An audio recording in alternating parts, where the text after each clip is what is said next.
We're going to start this morning with an illustration. I need a little help with our illustration, so I've asked Nick if he'll come up here on the platform with me. Nick Walakanis is one of our students.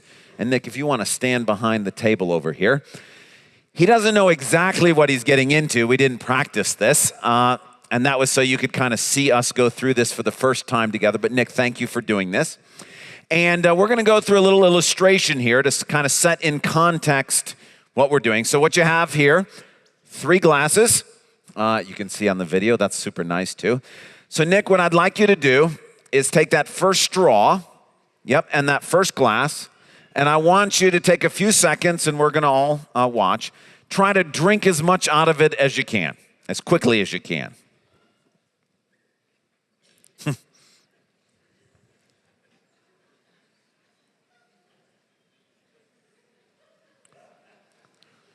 Okay, great. How'd it go? Not very good. How much lemonade did you get out of there? Not very much. Okay. You didn't, a little bit, yeah. Why did you not get very much out of there? The straw was tiny. The straw is tiny. Why don't you show it to them, because I might not be able to see that. That's a coffee stirrer with another coffee stirrer jammed into the middle of the first one to make it long enough and even more narrow. So, okay, not much lemonade out of the first one. Okay, second glass, second straw, and again, same amount of time. Try to drink as much as possible.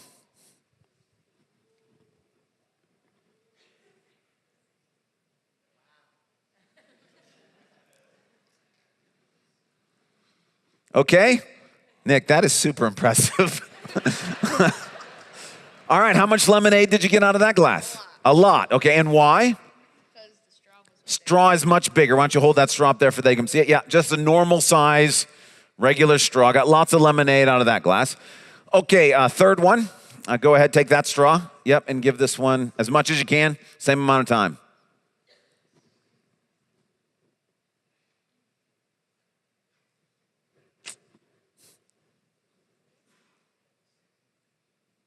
All right, great. Wow, again, very impressive.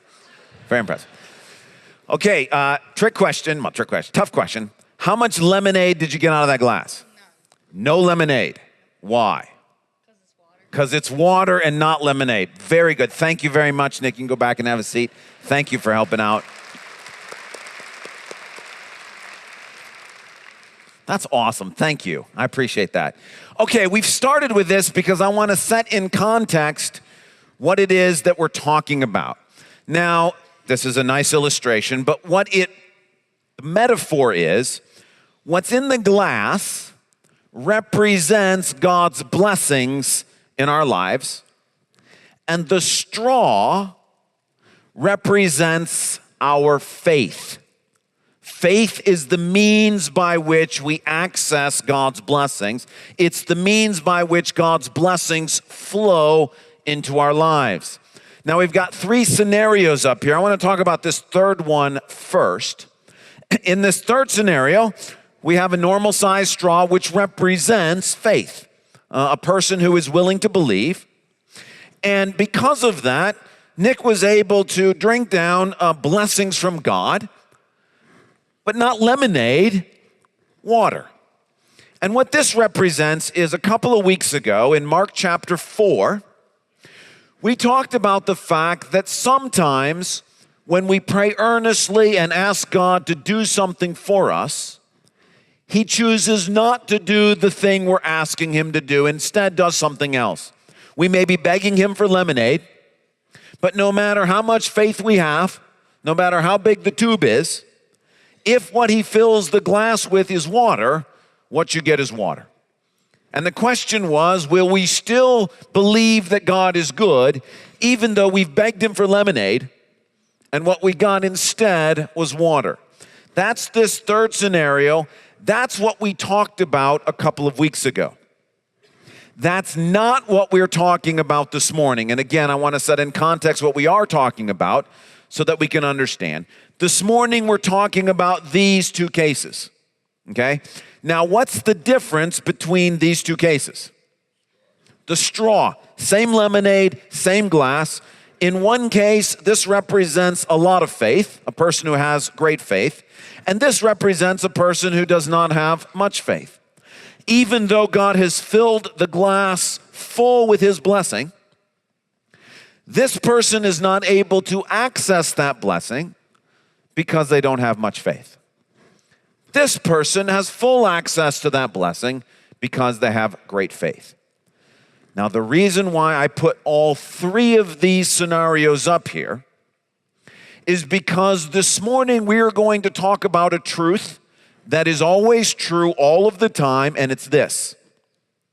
Faith, our faith, allows us to access the blessings of God.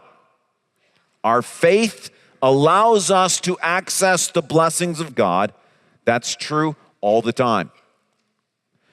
The reason why I want you to see all three scenarios up here is because there is a corollary to that truth that we sometimes say to one another or think in our minds that is not true.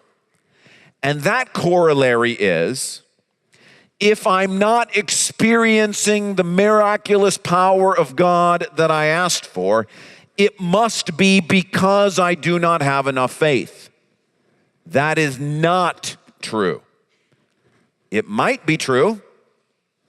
It could also be true that God has simply not chosen to fill your cup with what you were asking him to fill it with. And it doesn't matter how big your faith is, you're not going to get lemonade out of this cup.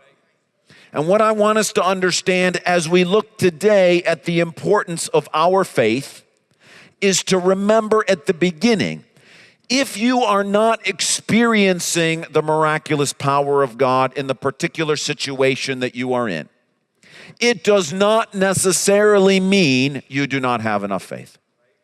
It might mean that.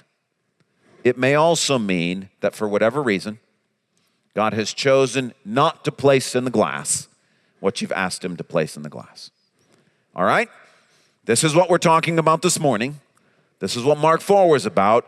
We don't want to forget one while we think about the others. But today, we're going to look at stories, three stories, that help us understand this principle. So you're in Mark chapter 5. Mark chapter 5, you heard that read for us this morning. We're going to look at three stories. The main story that I want us to focus on is the story that's about Jairus. So I got a little graphic for you that's going to help us think through these three stories. We're focusing on the story of Jairus, whose daughter is sick. And I want us to think about what Jairus is feeling and going through, because although we can connect to other characters in the story, this morning I'm asking us to try to think through our lives in terms of what Jairus was going through. Now, we're told that Jairus was a leader or a worker in the synagogue. What that means is he was not a priest, he was not a Levite, he was not a rabbi, he held no official position. He just was a guy who volunteered or worked at the synagogue, meaning he helped set up the facility perhaps. He may have helped get things ready for the worship services. And so today, if you volunteer at Calvary Church, you're doing something similar to what Jairus was doing. In fact, if you're just here this morning, which you are, or listening online, you have some connection to God's church and God's people. That's Jairus. Jairus is a regular attender of worship services. He's engaged in what is going on. And if that's where you're at, well, then you're in a similar position to where Jairus is at. Except Jairus has a problem.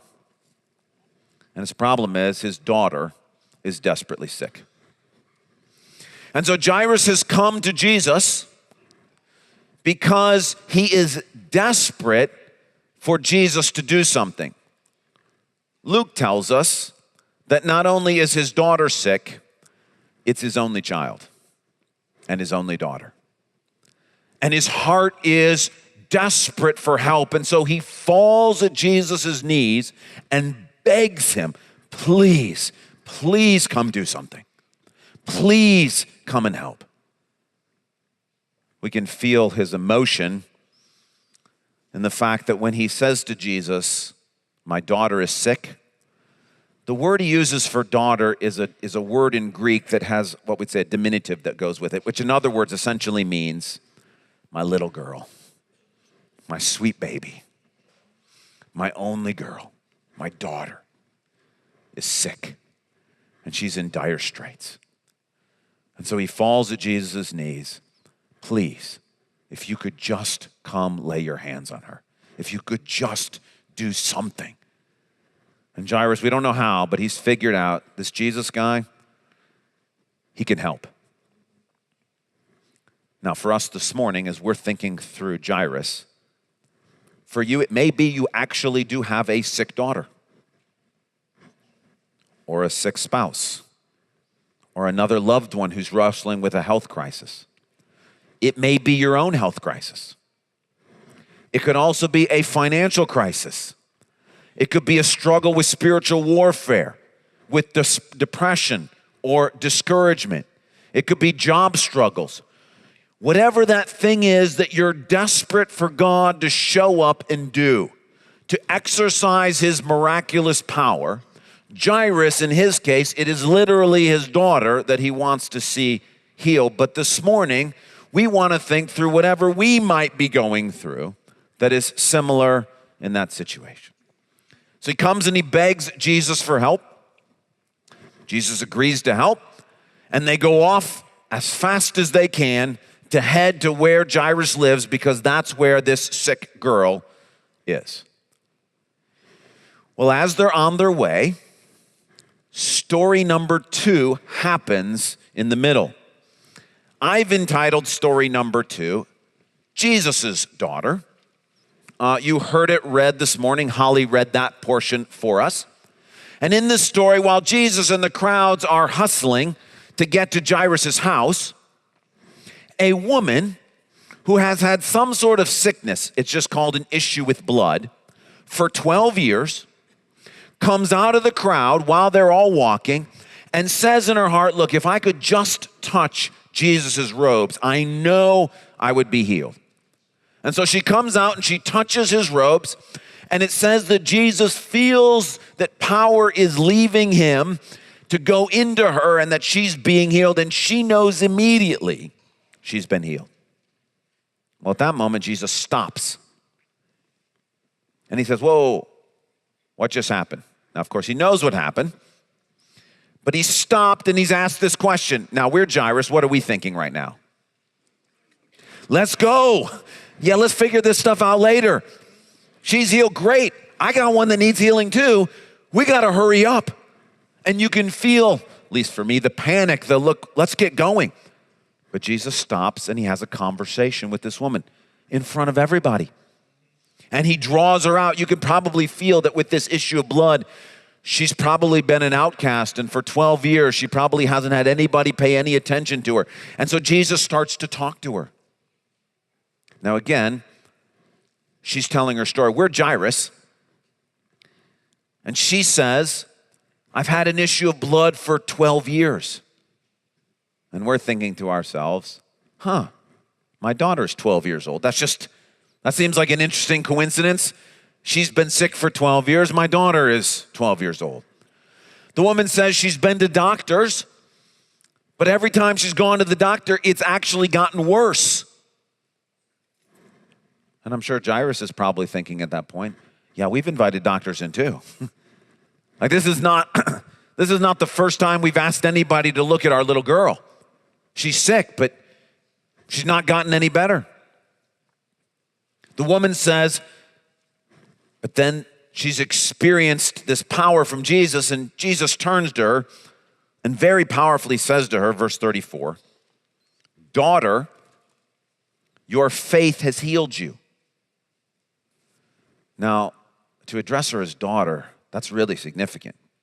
In fact, she's the only woman in the Gospels that Jesus ever calls this. It's powerful.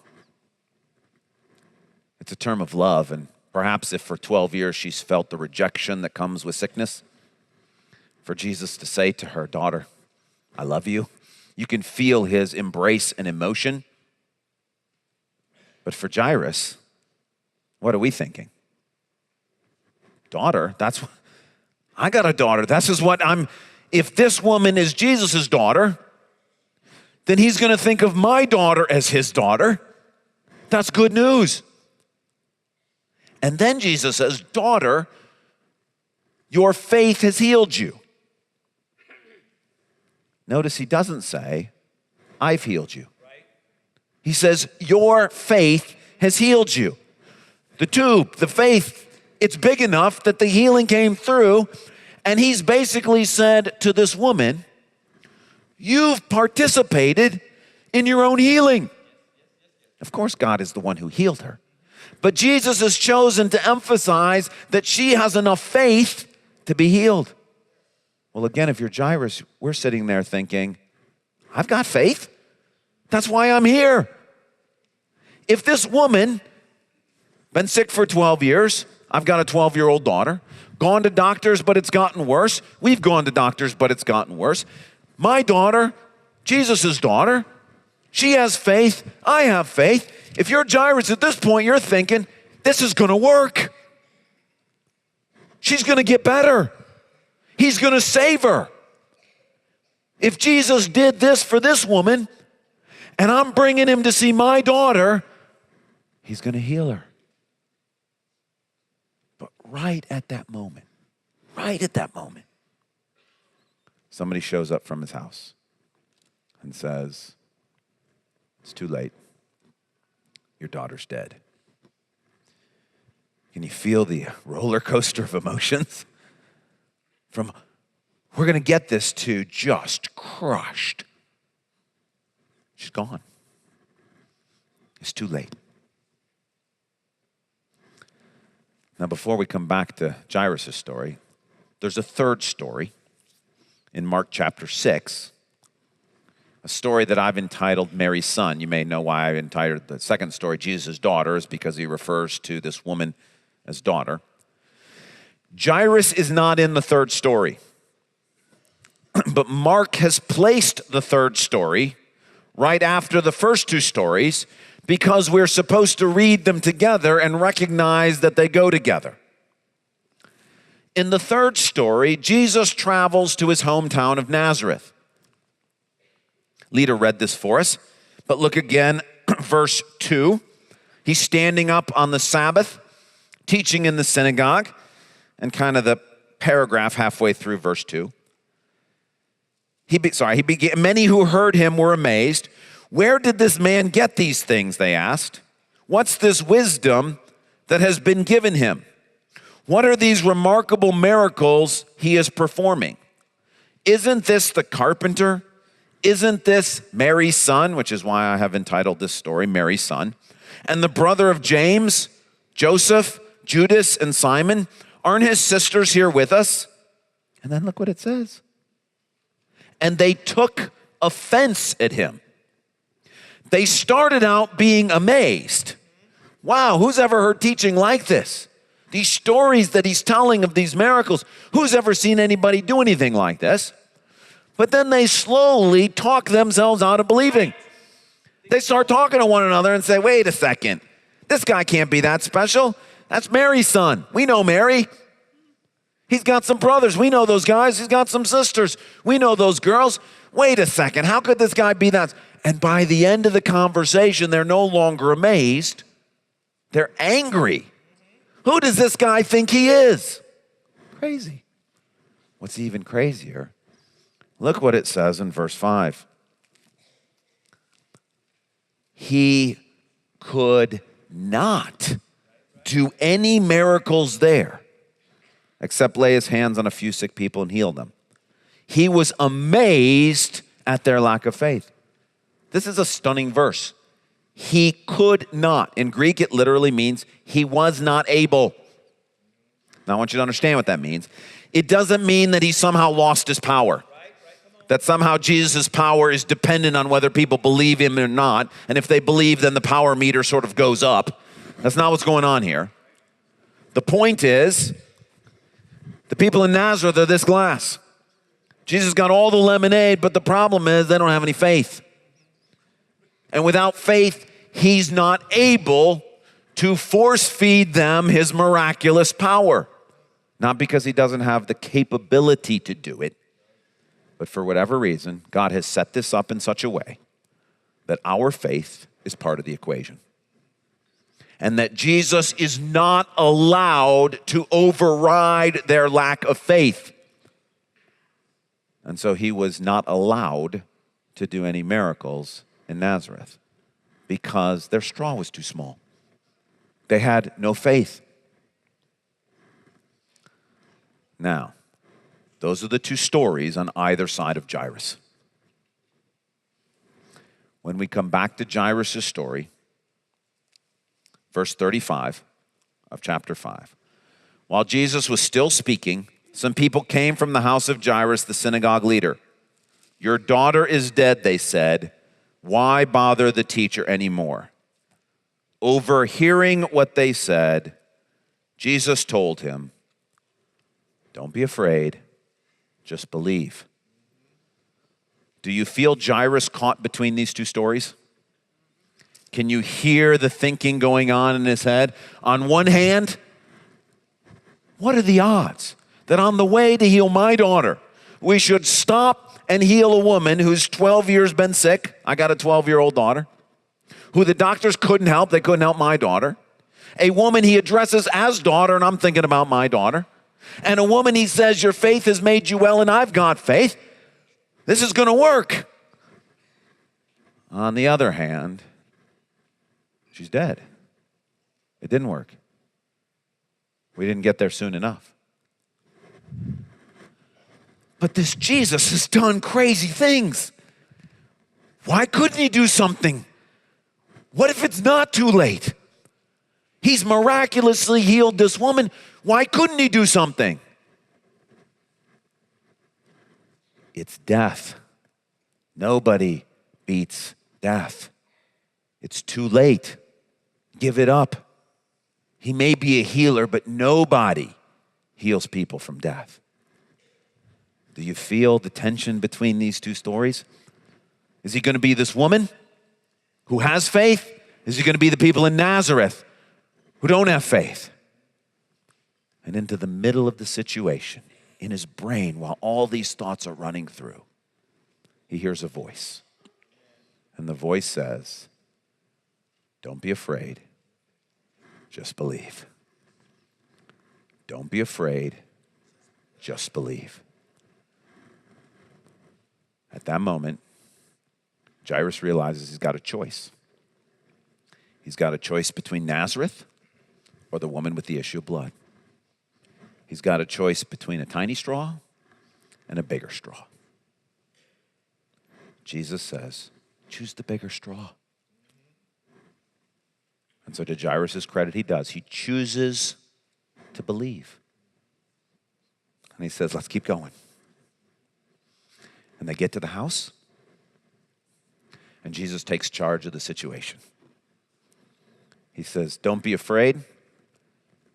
The girl is not dead, she's just sleeping. Jairus thinks, oh, thank you. All the people are like, what an idiot, she's dead. They start laughing at Jesus. Jesus says, get him out of here. Why? Does he not want to be laughed at? He can handle that. He doesn't want them to talk Jairus into not believing. Get him out of the room. Plus, they don't have any faith. They got Nazareth faith. They don't get to see this. And so Jesus says to Jairus and his wife, here's your daughter back. They put her into Jesus' hands. Jesus raises her from the dead and gives her back to them. And here's the point. You and I have a choice. A choice to believe. Faith allows us to experience the miraculous power of God. It does not mean if you have faith, you get everything you ask for. It does not mean that you get every miracle you're looking for. It does mean that if you have faith, you can drink down the miraculous power. Whatever he's filled that glass with, and it's something. Water is good and lemonade is good. Whatever is in that glass, faith is the means to access that power. And the point is this: why not choose faith?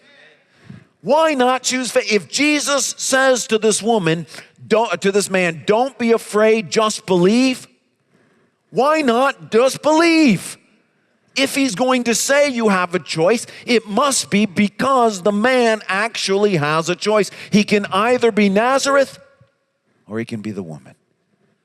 And Jesus, who is rooting for him to succeed, because Jesus is always rooting for us to succeed, says choose faith.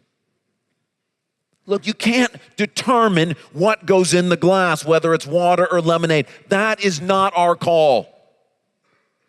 But as much as it lies within us, choose the big straw and not the little straw. Because with the little straw, it doesn't matter what God puts in the glass. You're never going to get any of it. With the big straw, you get whatever he's put in there. And Jesus is saying, why not choose the big straw? Why not choose to believe? But you say, and I say, yeah, but how? How does somebody choose to believe? Let me give you 4 suggestions. Number 1, don't let the townspeople talk you out of believing. If you're desperate for God to heal your daughter, don't let the townspeople talk you out of the fact that she can't be healed.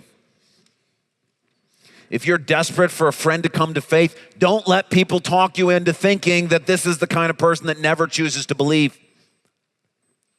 If you're desperate for God to bring your wayward child back to him, don't let the townspeople talk you into thinking that the drugs or the alcohol or the atheism or the sex or the whatever is too much to overcome. Whatever it is that you want God to do, don't let the people around you who don't have faith talk you out of believing. Listen, I know what it's like to say, I think God can do this, and have people laugh. You know what you do with those people? Send them out of the room. Not because they're hurting your feelings, but because they might rob you of the ability to believe. So step 1, get out the people who are laughing. Look, God may not fill your glass with lemonade. He may put water in there. He's going to put something. Whatever they're doing laughing, that's not helping. Suggestion number 2. Don't talk yourself out of believing. In Nazareth, every single one of them's in the synagogue hearing the living God explain the Bible. And they have the same reaction that everybody has when they hear God speak. That was amazing. And then they walked out of the room and they said, now wait a second. We know that guy. Where did he get that kind of... I must have been mistaken when I thought that was amazing. And they talked themselves out of believing. Listen, you want to know how this works? I'll show you how this works. You've just heard a story, a true story of Jesus raising someone from the dead. I guarantee you walk out those doors, as soon as we're done, you're going to start to think to yourself, yeah, but that really couldn't happen today. Like, there'd be so much media around, and how would that work? And there'd be all these news channels and everybody reporting on it, and there'd have to be a medical inquisition to figure out what had happened. It's just too... That's what we're going to do, right? We're going to hear the story and think, man, Jesus is amazing. And we're going to walk out those doors and we're going to talk ourselves out of believing. And the suggestion is, why do that? You know what? There are lots of people who die that Jesus doesn't raise back from the dead immediately. But why not believe that he can? Third suggestion. Let Jesus help you believe. Look, do you think it's an accident that this woman happens to be in this story at this exact moment? Really, what are the odds? She's been sick for 12 years. She's been to doctors. They haven't been able to help. She's called daughter. She has faith. This is a living illustration at the moment. Jesus knows Jairus is about to get news that his daughter is dead. They were never going to make it there on time. Jesus stops because this woman is going to help increase Jairus' faith. He's trying to help Jairus succeed. We're going to get to a story in Mark 9, a couple of chapters, where a man wants Jesus to cast a demon out of his son. And Jesus says to the man, everything is possible for the one who believes. Notice it doesn't say everything will happen the way you want it to happen for the one who believes. But he's saying the truth that is always true. Faith is the means by which we access the miraculous power of God. Jesus says to the man, everything is possible for the one who believes. Immediately the boy's father exclaimed, I do believe. Help me overcome my unbelief. I love that prayer. You know what, Jesus, I'm trying. Faith is hard. Faith is hard. And the reason why Jesus has to whisper into Jairus' ear, don't be afraid, just believe, is because it's tough. Ask him for help. He wants you to succeed. He is not sitting back going, well, we'll see how you do this time. No, he's walking on the journey with you. He knows you're going to get the news you just got before you got to the destination. He knows that faith-shaking event is coming. Ask him when it comes to help you believe. There's another passage in Luke 17 where the apostles say to Jesus, Lord, increase our faith. Ask him to help. It's hard to believe. But the things which are impossible with men are possible with God. Fourth suggestion. Listen to that voice in your heart that's saying, don't be afraid, just believe. You're going to hear that voice. And you're like, is it an audible voice? It might be, because it might be your spouse saying it. An audible voice, it might be my voice saying it. It might be an internal. But if you hear in your soul, don't be afraid, just believe, I'm going to tell you right now, 100% guarantee, the source of that voice is Jesus. That's what he says. That's how he talks. And if I'm saying those words, it's because I'm imitating how he talks. And if you've heard others say those things to you, that is God speaking through them to your heart. And the great thing about God, just like in the creation of the world, Jesus spoke it into existence. When you hear his voice, if you do not harden his heart, his voice creates the miracle. And if you hear him saying deep in your soul, deep beneath all those doubts and all those troubles and all that laughing and all that unbelief and all that, deep within your soul, if you hear a voice saying to you, don't be afraid, just believe, listen to it. All you got to do is obey. All you got to do is choose to believe. And the more you listen to that voice, and the less you listen to the voices that tell you, now come on, that can't really happen. You can't really think God's going to do that.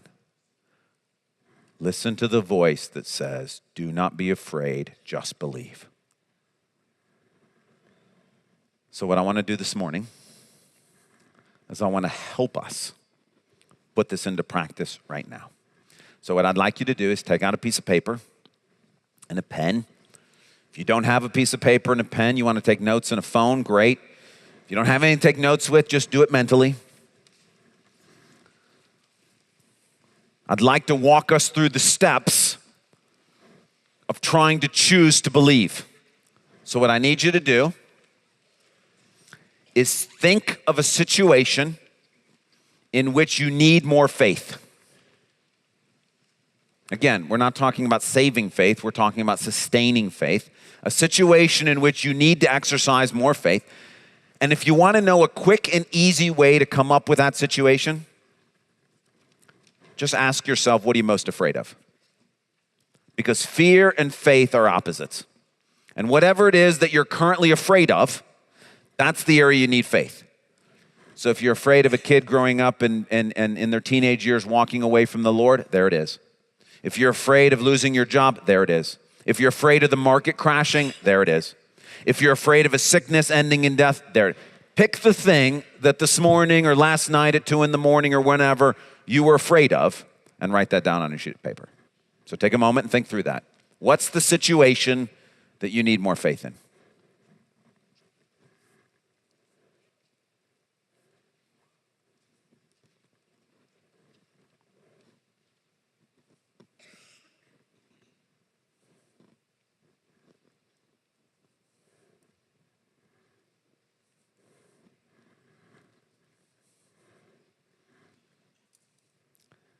Is it a marriage that's falling apart?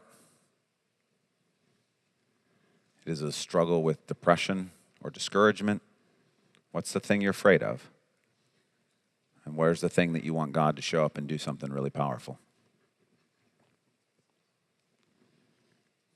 You got one? Second, jot down a few notes of anything from these stories that connected with your story. You got 12 years in your story anywhere. Does yours involve a daughter or a son? Is there a sickness that doctors aren't able to deal with? Are you around people who are laughing at you? Are there any details that you heard this morning from these stories that you think, there's an interesting connection between those stories and my story? Is it your only child that you're worried about?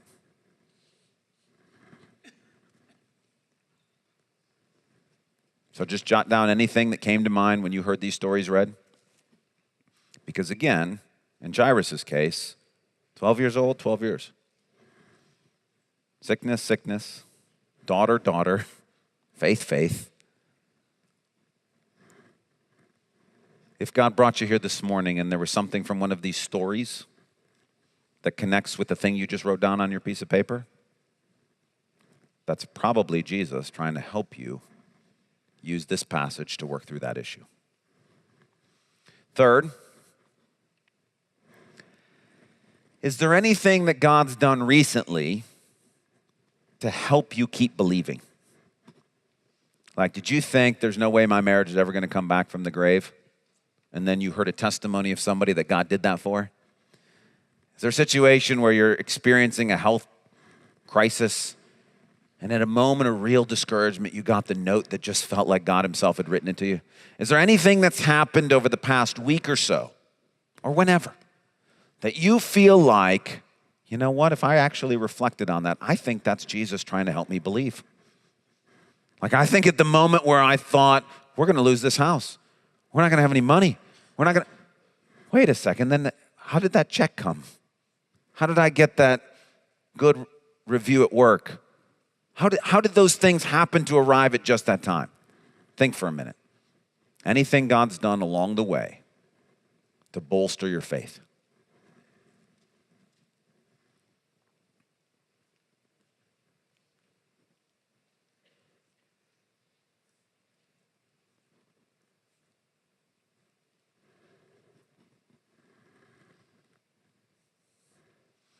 Was there a chance encounter where when you got done, you thought, that wasn't an accident? That person knew just the right thing to say. Was there a sermon you heard? A song someone gave you, you heard on the radio, or we sang in church this morning? Anything that Jesus might have done along the way to help keep your faith strong?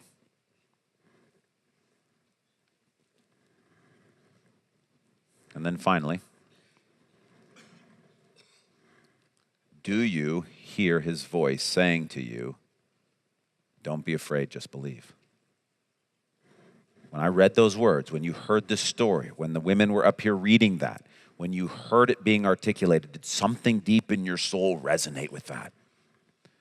Did you feel this morning like God was speaking to you today? For some reason, maybe you heard it yesterday or somebody else has been telling you, don't be afraid, don't be afraid. And when you heard it this morning, you thought, I think Jesus is actually talking to me. Think about that for a minute.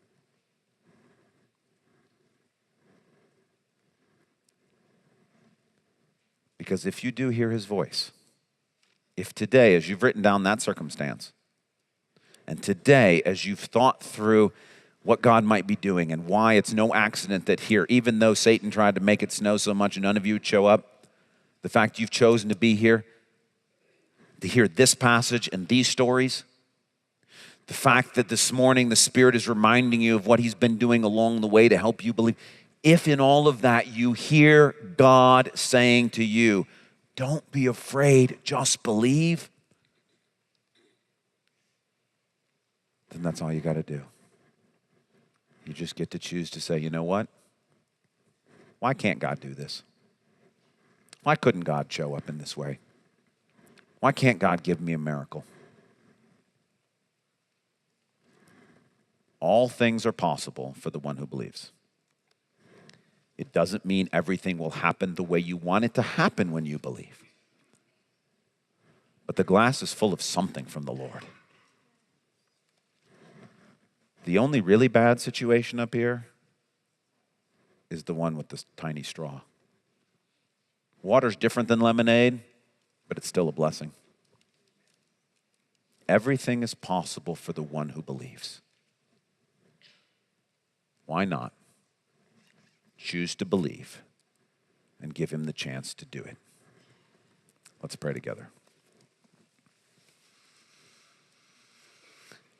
Lord, we do believe. Help our unbelief. Lord, increase our faith. Lord, I know for some here, you've created such a thirst that they've got that straw in their mouth and they are trying desperately to get any liquid through it they can, and you're using that to stretch their faith. Lord, in your grace and mercy and kindness, please keep doing that. Don't let it break, but stretch it. Lord, you're not doing that to hurt them. You're doing that so more of your goodness can flow into their lives. Lord, we're not you. We don't get to decide if it's lemonade or water. But as much as it lies within us, help us to have faith, please, Lord. I know that there are some here today who came this morning and just heard the news. No, it's ended badly. Today, this morning, in the midst of that, Lord, in your kindness, whisper deep in their souls, don't be afraid, just believe. For those who got bad news about finances or about health or about relationships or about whatever this week, you brought them here this morning to do for them what you did for Jairus. Please now, this is the time, Jesus. This is the time for you to say that. Unless you build the house, we're just wasting our time. And unless you speak, it's just empty words. And so now, Jesus, these are your people. They're walking with you on this journey. Encourage their hearts. Carry them through and show them that you are the God who heals. You are the God who saves. You are the God who reconciles. You are the God who blesses. You are the God who owns the cattle on 1,000 hills. All the silver is yours. All the gold is yours. You are the God who holds the hearts of kings in your hand and you turn them like a watercourse any way you want them to go. You are the God who works all things together for our good. You are the God at whom at your name demons must flee. Discouragement and doubt must go away. Jesus, please, we do have faith. Help our unbelief. Amen.